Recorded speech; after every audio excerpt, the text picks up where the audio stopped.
Samsung தொழிலாளர்களின் கோரிக்கைகள் தொடர்பாக சென்னை தலைமை செயலகத்தில் முத்தரப்பு பேச்சுவார்த்தை தற்பொழுது நடைபெற்று வருகிறது. அது தொடர்பான அண்மை செய்தியை நாம் பார்த்துக் கொண்டிருக்கிறோம்.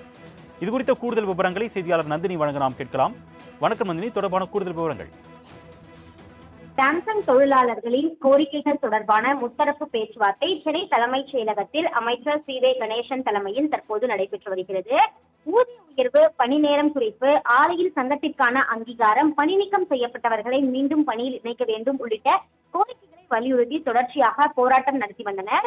ஏற்கனவே 30 முறை பேச்சுவார்த்தையானது நடைபெற்று பேச்சுவார்த்தை என்பது தோல்வியை சந்தித்திருக்கக்கூடிய நிலையில் தற்போது தொழிலாளர் நலத்துறை அமைச்சர் சி வே கணேசன் தலைமையில் தற்போது முத்தரப்பு பேச்சுவார்த்தையானது நடைபெற்று வருகிறது. பணி நீக்கம் செய்யப்பட்ட தொழிலாளர்களை மீண்டும் பணியில் அமர்த்த வேண்டும் என சாம்சங் இந்தியா தொழிலாளர்கள் சங்கம் CITU தொடர்ந்து போராடி வந்தது.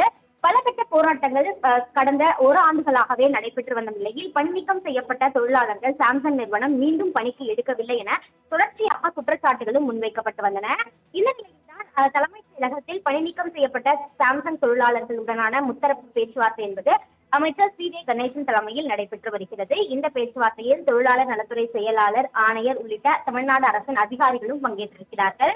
முத்தரப்பு பேச்சுவார்த்தையை பொறுத்தவரையில் பார்த்தோம் என்றால் இறுதிக்கட்ட பேச்சுவார்த்தை என்பது இன்று நடைபெற்று வருவதாகவும் தெரிவிக்கப்படுகிறது. இந்த பேச்சுவார்த்தைக்கு பிறகாக சாம்சங் நிறுவனத்திற்கு பல்வேறு அறிவுறுத்தல்கள் என்பது தமிழ்நாடு அரசின் தரப்பிலும் வழங்கப்படும் எனவும் எதிர்பார்க்கப்படுகிறது. அது மட்டுமல்லாமல் தொழிலாளர்களின் கோரிக்கைகள் தொடர்பாகவும் பரிசீலனை செய்து அதன் மீதும் அரசு நடவடிக்கை மேற்கொள்ளும் எனவும் தெரிவிக்கப்பட்டிருக்கிறது.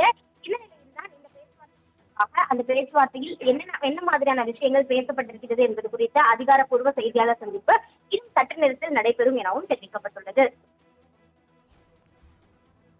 விரிவான தகவல்களுக்கு நன்றி நந்தினி.